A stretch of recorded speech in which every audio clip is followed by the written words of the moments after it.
confidence is you.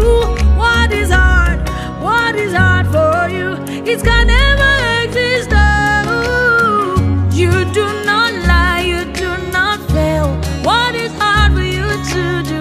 It doesn't exist. Oh, it can never Bien-aimés dans le exist. Seigneur, Nzamba Bomoy Apambola Biso, c'est votre humble serviteur, la bonté Maya Sironsar, votre évangéliste. Na pesi Nzambe merci oya sali biso grâce à Okutana, ibaka malam oizwami biso na yo oyo olandi biso lisu mokula lelo. Nzambe nanga apambola yo. Tu es toujours pour nous partager penser au Nzamba se biso na katsa mutu pour nous édifier église corps du Christ. Pour n'attendre biso pour tout gagner temps rapidement.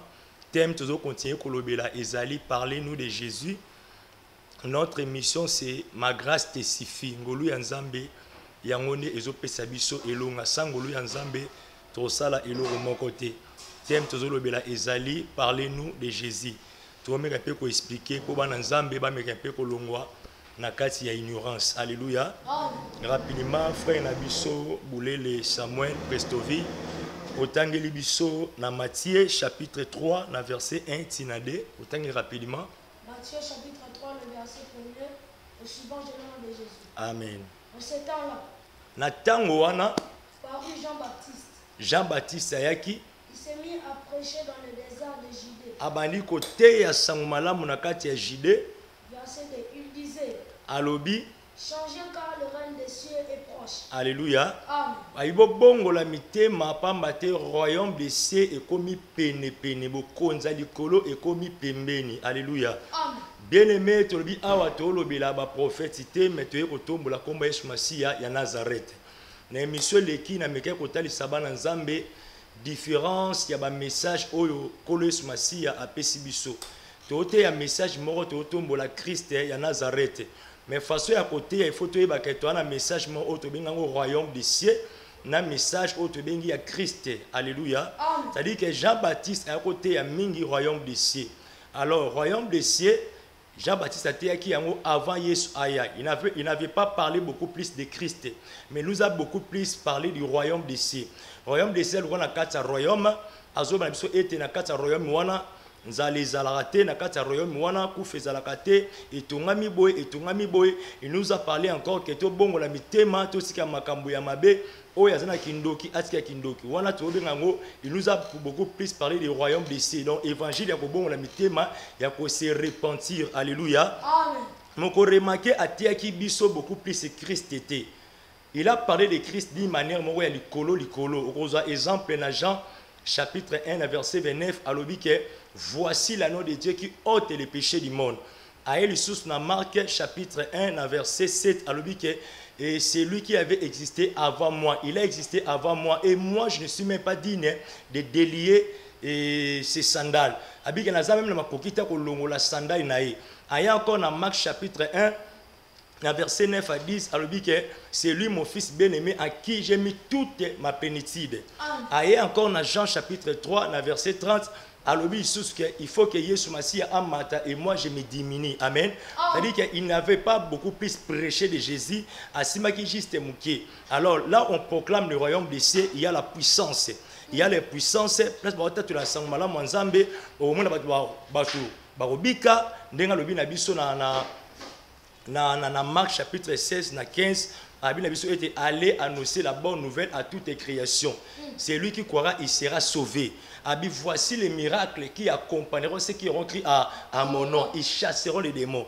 Là où la parole de Dieu est proclamée, on prêche la parole de Dieu, on prêche le royaume des cieux. Il y a la puissance, il y a les démonstrations. Oh, nous sommes et salamaka. Mais kobika et nikol banoti ke okosi na lola. Alléluia. Amen. Kobika na sida, kobika na maladie. Bien-aimé, et le but qui est au quotidien, la côte na lola mené comme un message autour de la message il y a Christ, message il y a Sali, alléluia. Amen. Alors même Yesu Masia yemoko atambola na ba disciple na ye. Tu vas remarquer dans Matthieu à chapitre 16, na dernier verset Bible était après avoir révélé bon que j'étais le Christ. ayebisi bango ke mais bokende partout botel banzambe boloba te ke nga naza Christ do apekisaki bango bate ya Christ. Alléluia. Mais bokende kopanza son malamu do bazopanza son malamu bato babongola mitema mais abike so batuni bloke qui je suis boloba te ke naza Christ parce que message à Christ c'est une autre message. Alléluia. Amen. Mais ça na mutu oyaki na message azoki etindo ya ko te ya Christ. Tangla biso rapidement na Actes chapitre 9 na verset 15. Rapidement, frère Nabiso Boulo, Tanglibiso, Actes chapitre 9, verset 15. Amen. Amen. Nasi ba no sanze bazo comprendre nga parce que biso bi awa te tozote ya lokola na ça la prédication te mais nazo pesa enseignement nazo linga ke émission na ngai ezala mingi ko fongola bana nzai ba comprendre makasi makambo za na kasi ya ignorance dango. Alléluia. Amen. Frère Boulé rapidement. Actes chapitre 9, le verset 15, je lis au nom de Jésus. Amen. Mais le Seigneur lui dit, Mais mokonza lobi na ye va, awa Yesu azoloba na Paul alobi na ye kende car j'ai choisi cet homme pour me servir. azoba na nani ya pardon alobi na ye kende na poni moto wana Paul abi na poni Paul tokei Il fera connaître qui je suis aux nations étrangères. ah Amen. Alléluia. Amen. Abi ke yende na poni ye yenda kolakisa batu nani oyo nga na zali. Vous comprenez? Bandele su batu bayoka Va, kende car j'ai choisi cet homme pour na poni moto wana. Il fera connaître mon nom, il fera connaître qui je suis aux nations étrangères. Alléluia. Amen. Yenda kolakisa batu kombo na ngai, yenda koteya batu kombo na nga, kombo ngo ezani ya kombo ya Christ. Soki plus loin yora oyo continue. Ainsi qu'aux Israélites. Pe na peuple Israël, Je lui montrerai moi-même tout ce qu'il devra. je lui montrerai moi-même nenga ko nyokwama. Alléluia. Amen. Abinga mo na kolakisa nenga ko nyokwama. Bien aimé, prêcher Christ c'est une autre message. Abi okonyo kwama donc prêcher Christ ngolo ba ke oza censé mena ya ko tambola na ba sacrifice. Oko sacrifier jeunesse na yo. Soki masanga kotika masanga okotika ekobo, c'est-à-dire que tu vas sacrifier une grande partie de ta vie pour refléter l'image de Christ. Alléluia. Amen.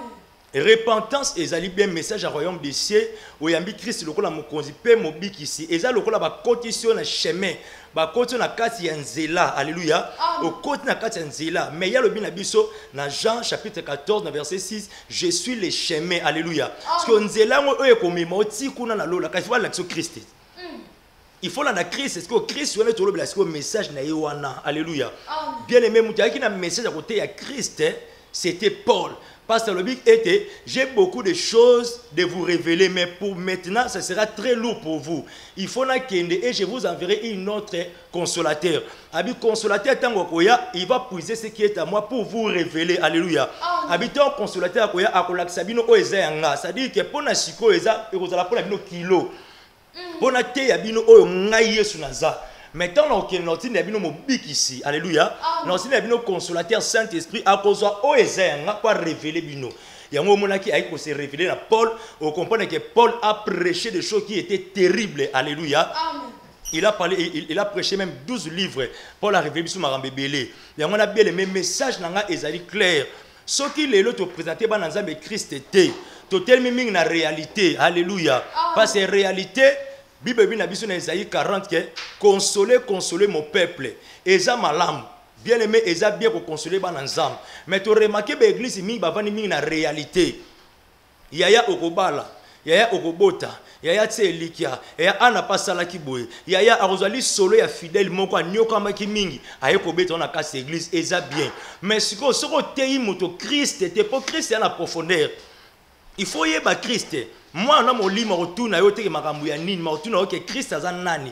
Pourquoi ba doctrine musuba ba que Yesu Masi a nzambe? Pourquoi ba no croire ba boya que Yesu Masi a nzambe? Parce que il faut te ba fidèle na yo bien parce que ceux qui ba te ami bien te. Na kati ba ya bandako oyo ba fidèle ba fandaka, il faut ba que ba sala nzambe belé ba yaka, ba faux prophète ba yaka, ba doctrine belé ba yaka. Exemple entre guillemets, to pèse exemple, des doctrine musuba bande ko na biso ba côté ya biso bandako pour ne pas citer leur nom.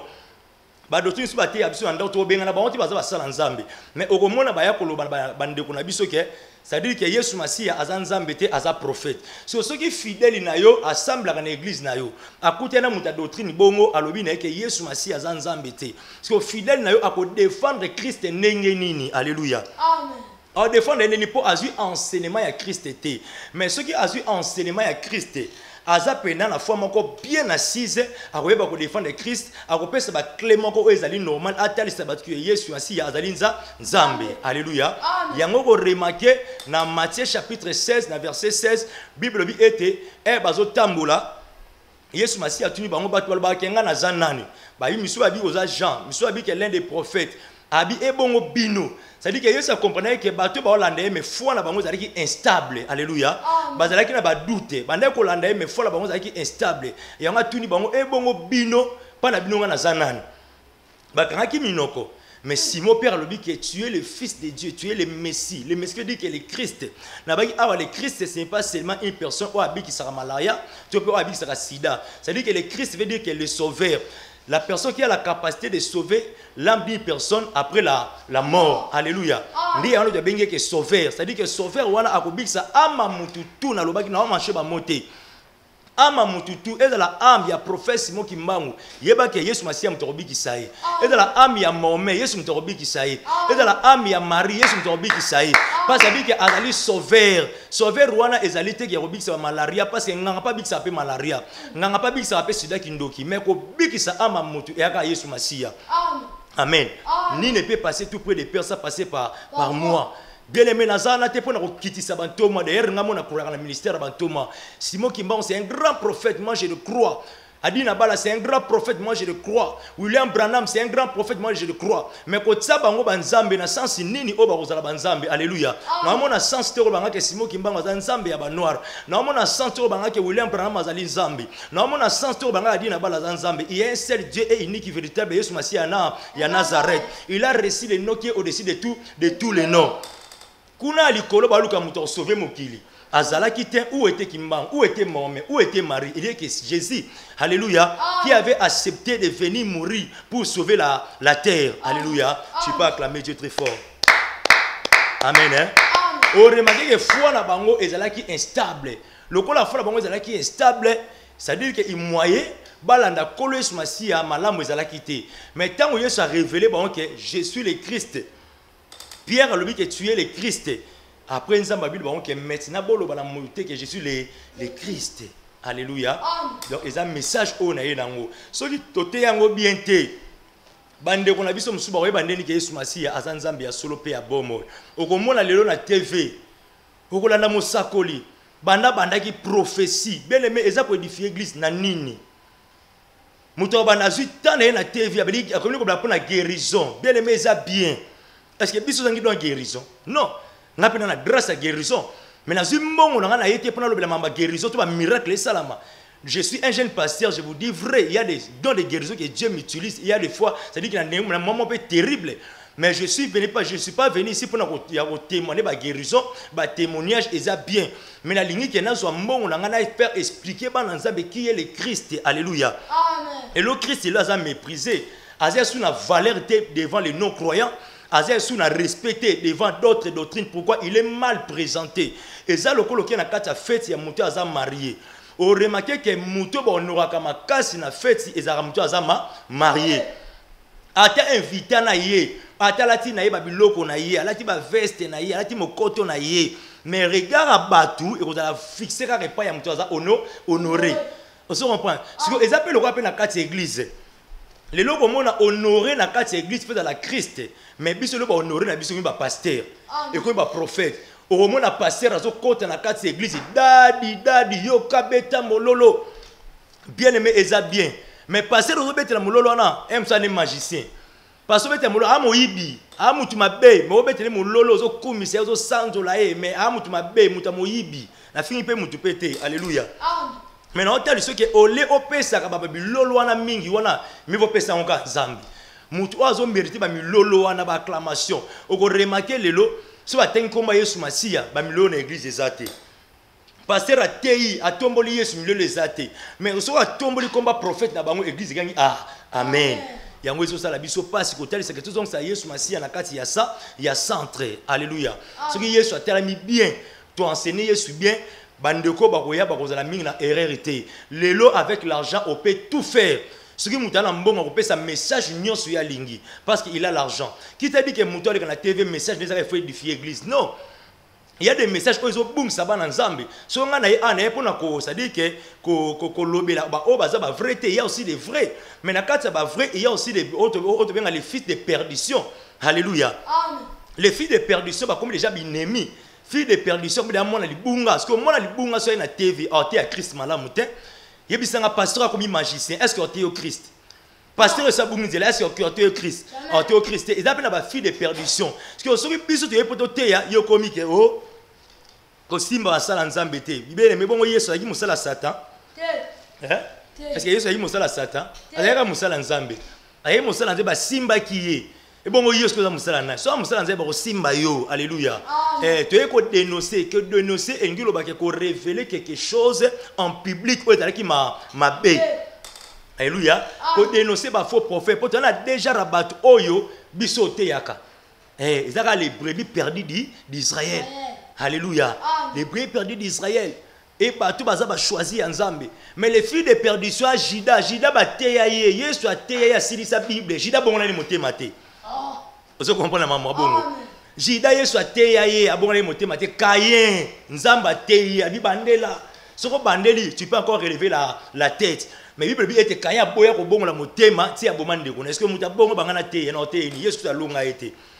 Il y a des cœurs durs. Dans ce cas, il faut dénoncer que l'église a fukulu et et comme une réalité tout ça Christ tout est à Christ pour ba fidèle na biso ba se défendre devant les non croyants devant la doctrine sous o ba boya ka bana nzambe ba lobaka ete Yesu Masiya za nzambe te yozo lingaka oleka mbongo dim oleka monga ba bonza oleka monga so de grâce mais o ka ko fongola ba bana nzambe ba révélation te alléluia yango biso to ye ko fongola bana nzambe makambo azana kati ya ignorance nango obeteli nzambe maboko makasi.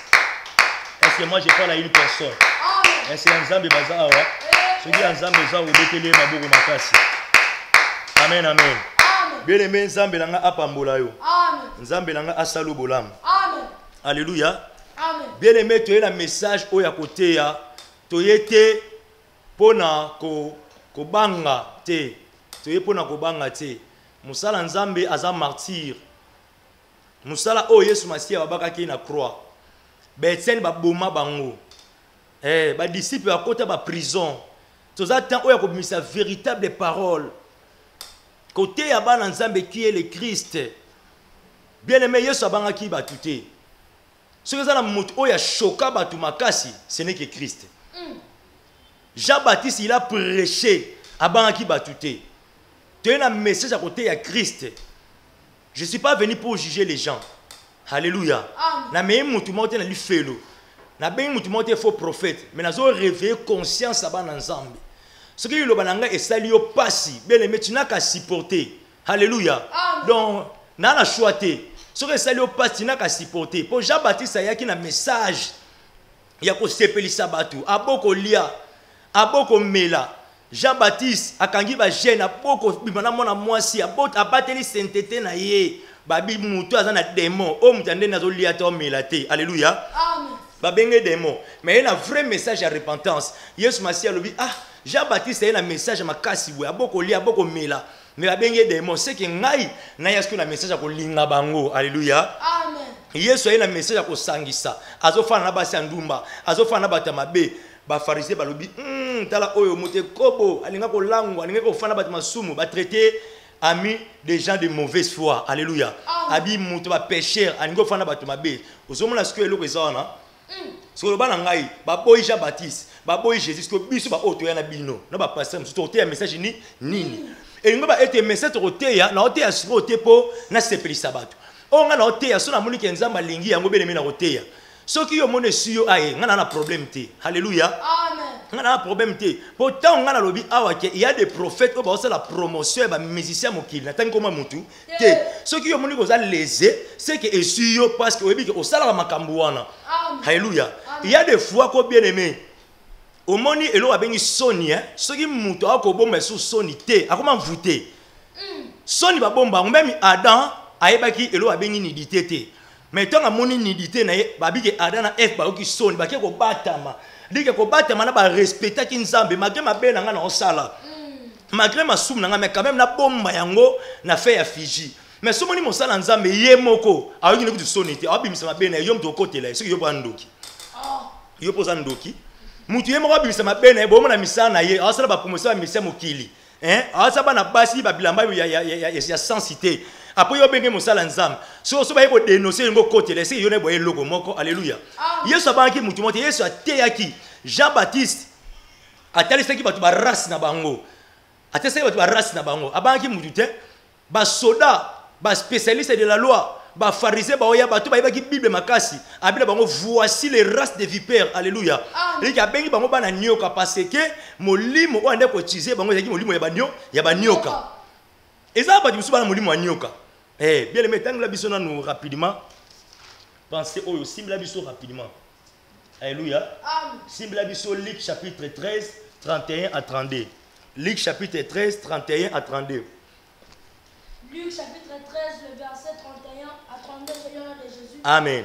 À ce moment-là, natango wana quelques pharisiens s'approchèrent de Jésus. ba pharisiens mususu baye kotuna Yesu Tu devrais quitter cette région et aller loin d'ici. yoka muto osambela yoka Yesu yoka ye moko muto oto okumisa baye ko baneke Hérode alobi côté ya awa te longwa place o soko oyoki te to obeta okanga yo yoka réponse à Yesu Car Hérode veut te faire mourir. babi Hérode aningo boma yo longwa kende côté ya place mususu. Le verset 32. Mais Jésus leur répondit. Mais Jésus a qui pérété. Ceux qui ont péré, ils ont pérété. Ceux qui ont pasteur péro, banga batu, ngana pérété. Alléluia. Ko benga ngato banga ki simba sala nzambe te wana zayo. Mwenga na simbe na nzoto. Alléluia. Na sala ma bete, Yesu azangi mosala nzambe to mosala Satan. Mosala nzambe ba simba ki endengeni. Jean-Baptiste azangi mosala nzambe to ya Satan. Ali mosala nzambe. Bakatake mutu ndengeni. Bakatake mutu.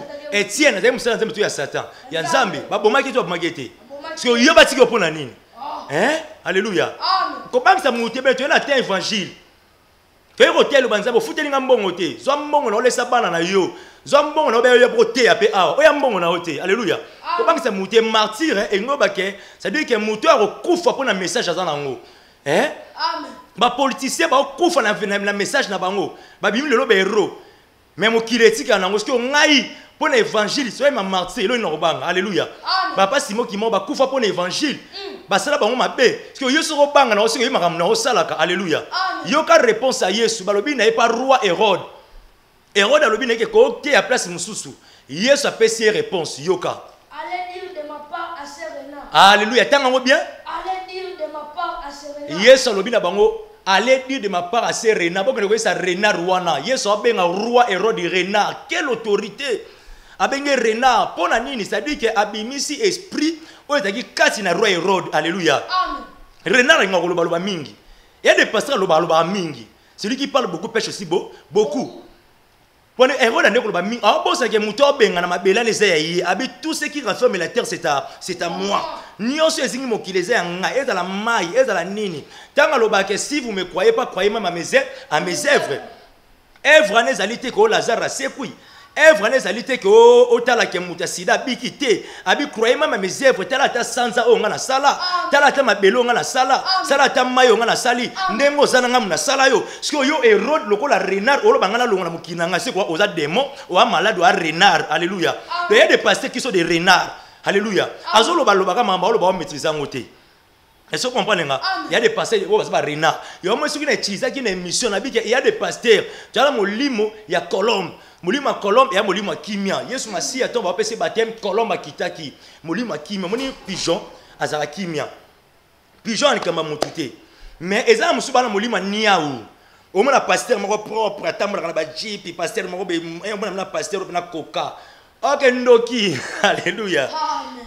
Moibi ndoki aulia bino alléluia mutu mabe wana ana molima niaou parce que niaou ana manzaka ana ba minu yo soko pese confiance à Léo il y a des pasteurs comme ça il y a des pasteurs ba ba chauve-souris alléluia amen faut mener yebanate yo pasteur mobima o mo la promotion ya ministère mokili yo pasteur mobima obini sakaba na ba société bango ni est-ce que on a un pasteur Moussa pasteur, est-ce que vous avez banga? Est-ce que vous avez banga? Moi je suis pas péré comme vous. Alléluia.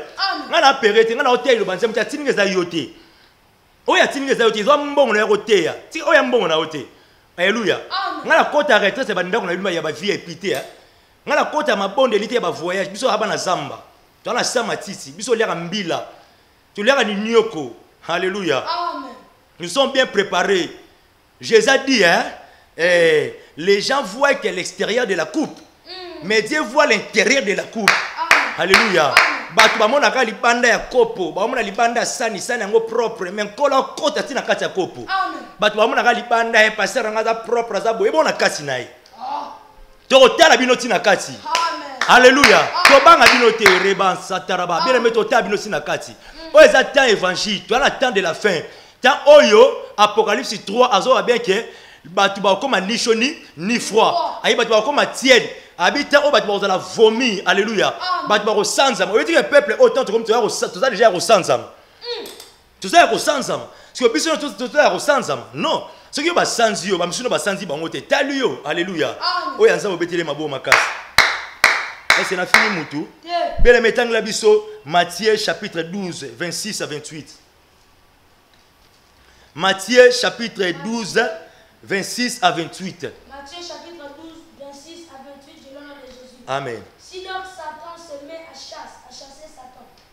Matthieu chapitre 12 26 à 28. Matthieu 12 26 à 28 de l'honneur de Jésus. Si donc Satan se met à chasser Satan. Son royaume est divisé contre lui-même. Comment alors ce royaume subsistera-t-il? 27. D'ailleurs, si moi je chasse les démons par Belzéboul, qui donc donne à vos disciples le pouvoir de les chasser? Alléluia. Bien aimé, Satan a bouni sa royaume na été. Alléluia. Satan a bouni sa royaume na été. Ce que moninga na hotel la royaume ya Satan, c'est naza ya Satan, c'est naza ya Nzambi. Alléluia. C'est naza ya Nzambi. Bien aimé, kende sur rapidement Matthieu 21 45 à 46. Matthieu chapitre 21 45 à 46. Matthieu chapitre 21 verset 45 à 46. L'honneur de Jésus. Amen. Après avoir entendu ces paroles, les chefs des prêtres et les pharisiens comprirent que c'était eux que Jésus visait. Les chefs et les prêtres comprirent que c'était eux que Jésus visait. Yesu a dit pérété. Yesu a dit obimisa misala batu. Ane ko bomba batu te. Yesu a fandi. Alléluia. Ba pharisien ba telemi wana, ba scribe ba telemi, ba spécialiste de la loi ba telemi. Yesu a dit ko betali solo. Abezaki na mboka moko boye. Mukolo elanga lingo bima atike elanga na ye, atikeli basali na ye, ayo bateli elanga na ngai. Menga na kei, mena bada kotina mutu, bo pesa par na ngai, bino pe na kofuta bino me bo bateli elanga na nga. Alléluia. Amen. Sima mikolo mukolo elanga monike, c'est-à-dire que elanga na ye ekoli. Atini mosali moko na mboka na biso kuna na ba Congo, ba pesa ngai elanga na ngai tope namba par na nga o ekoli pona lia la famille na nga.